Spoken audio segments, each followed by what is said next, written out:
What lessons has your job and your career taught you, and what are you most proud of? Well, the things I'm most proud of are the thing I'm most proud of is actually has nothing to do with my career, but more with my personal life, and that's the relationship with my daughter and watching her grow and blossom into a young, accomplished woman. I wanted for her, just as my mother wanted for me, all the things that she didn't have, because my mom never got to go to college and she never got to travel very much, and I wanted for my daughter all the things that I didn't have. So I did go to college, but I never went away to school because my mom was not she wanted me to live at home and be close to home. Of course. So I wanted my daughter to go away and live in the dorms. I wanted my daughter to travel.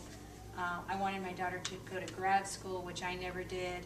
And she is doing all of those things. She spent 5 months in India. She's now at Yale in a 2-year grad program. And so to me, just watching her live out this dream that I had for her, but embracing it as her own goals has really been the most fulfilling part of my life. From a career perspective, I took some risks. I left LA. I was very happy in LA. We had a wonderful home. We had a wonderful neighborhood. We had wonderful schools. My daughter had great friends. And when the company offered me a promotion that required a move to Dallas, we basically everyone thought we were crazy, right? To leave this stability. My mom lived not far away from us. She could help me with my daughter. So I took some risks, but I always felt that if you really want to go after your goals and your dreams, it does involve taking some risks and not being afraid to venture out and maybe do what others, wouldn't do. And I feel very gratified that although I took those risks, it paid off, and it didn't harm my relationships with my family. We're all still very close. It actually makes going home even more special because we're not there all the time. And I just wouldn't have been able to take advantage of all of the opportunities that were put in front of me had I not been willing to let go. And so sometimes letting go is the hardest part, and yet it's allowing you to open up all sorts of new doors that just wouldn't have been there. Because that could be very fearful for somebody who has always lived in the same place. Exactly. With a family, was surrounded by family. Exactly. So sometimes fear keeps us from making that leap.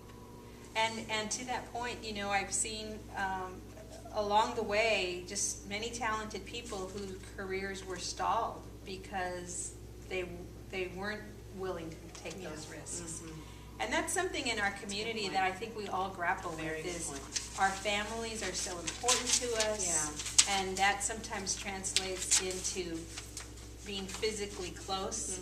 And I think we have to rethink that, because I feel probably closer to my family than I've ever been, and yet I'm far away. And so you have to find the new ways to stay close and still accomplish those goals. And I would hate to see someone who's talented and has a lot to offer holding themselves back just because of the traditional, views sometimes in our community about family.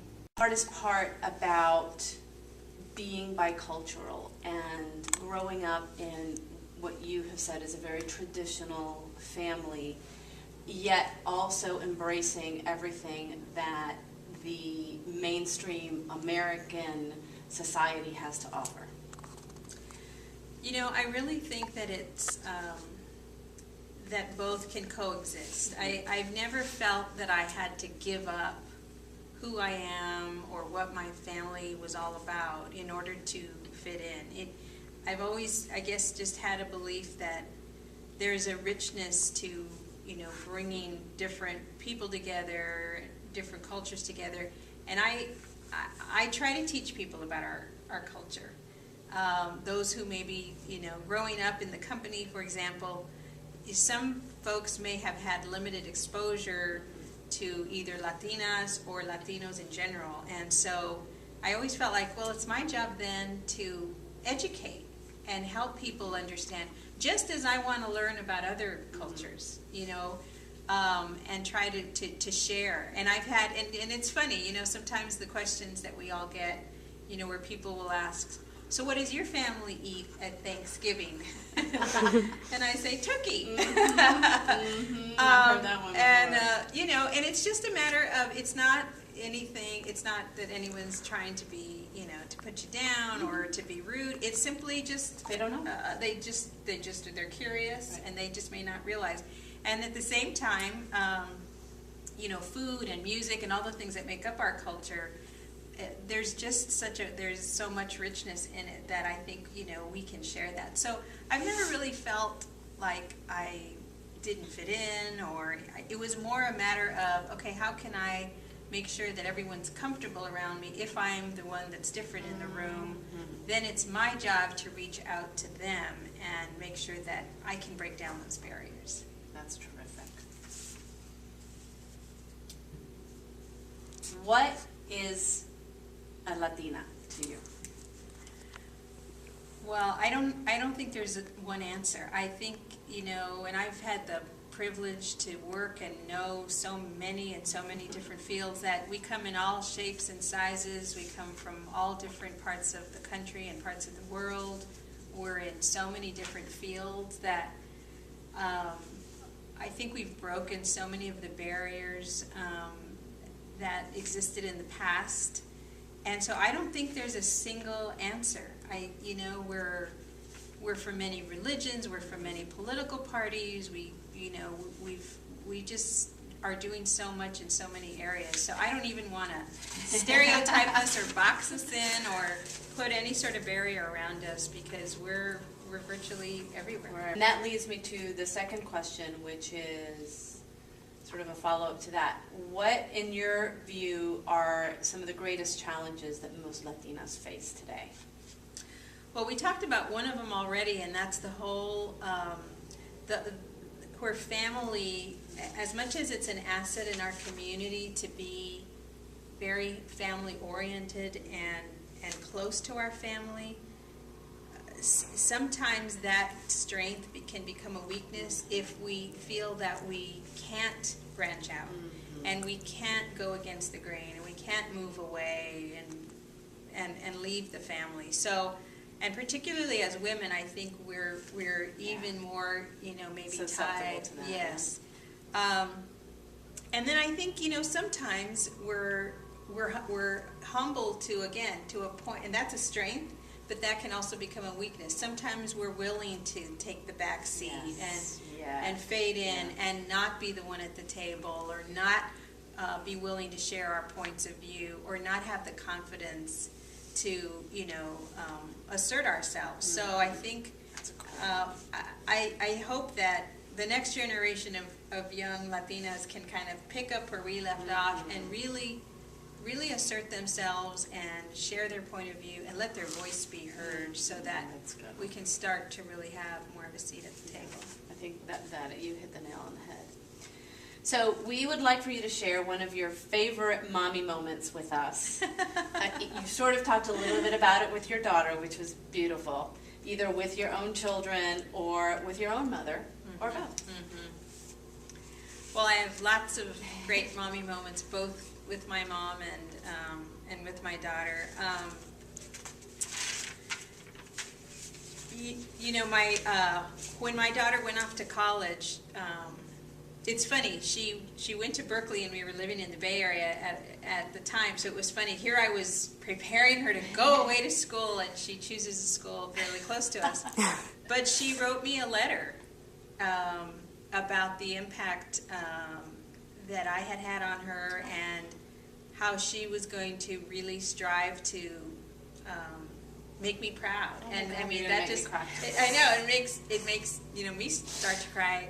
You know, just to me, it's just those little moments where, you know, because when you're raising your children, you know, I used to tell my sister, who has 2 girls, how do you know if what you're doing is right? How do you don't really know until one day they go off to college and you pray and hope you did all the right things, right?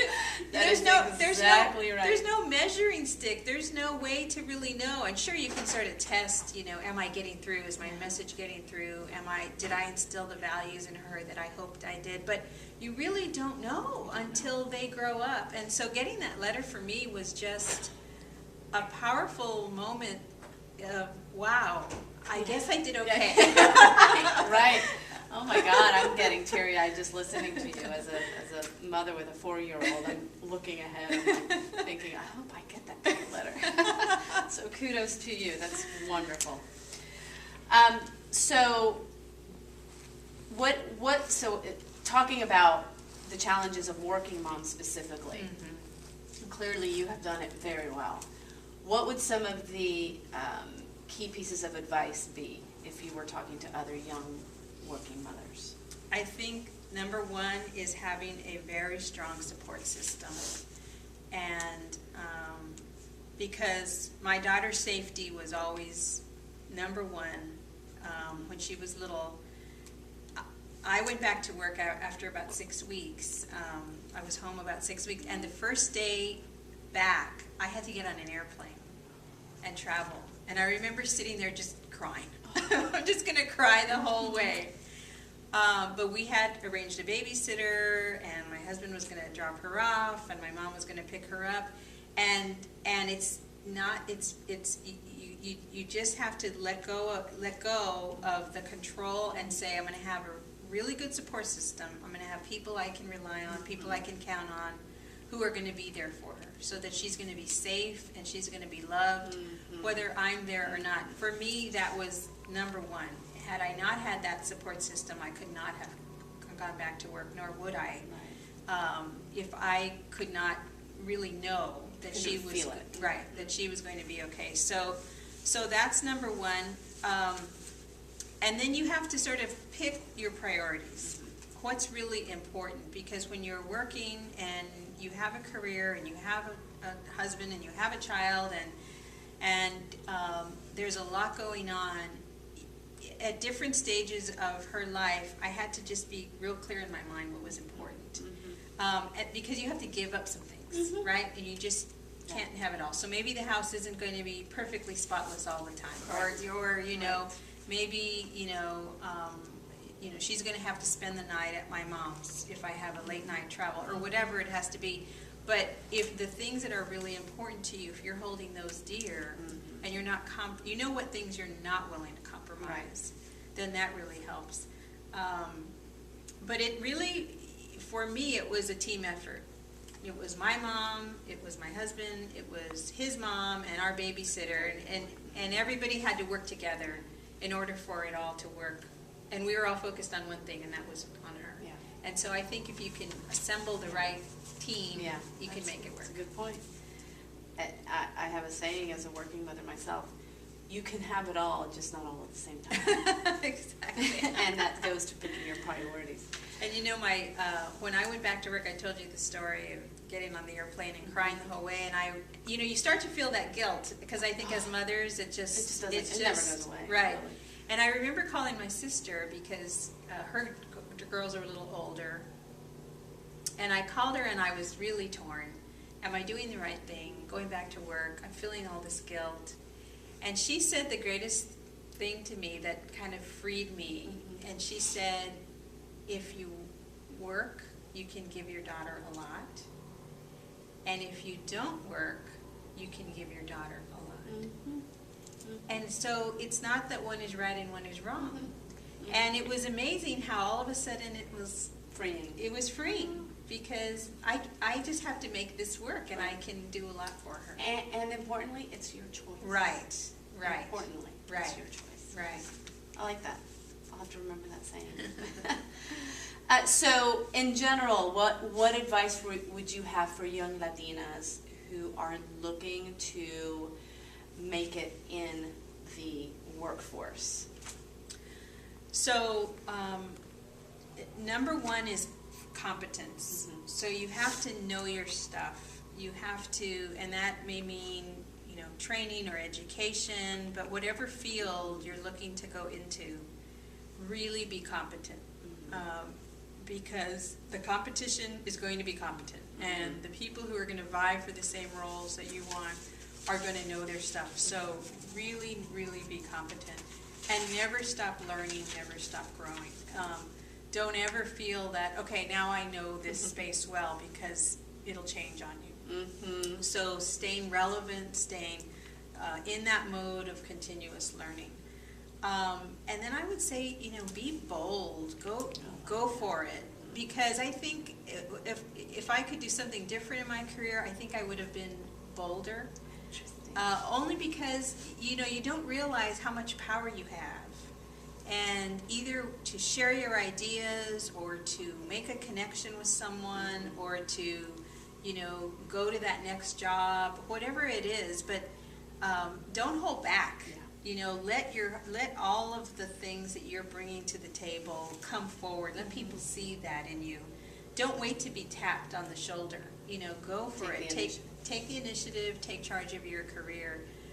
So if you're competent and you have those good leadership qualities, and you go for it, you're more likely to get ahead than if you're great at what you do, but you're really not expressing that ambition. That's fantastic. Great. Thank you.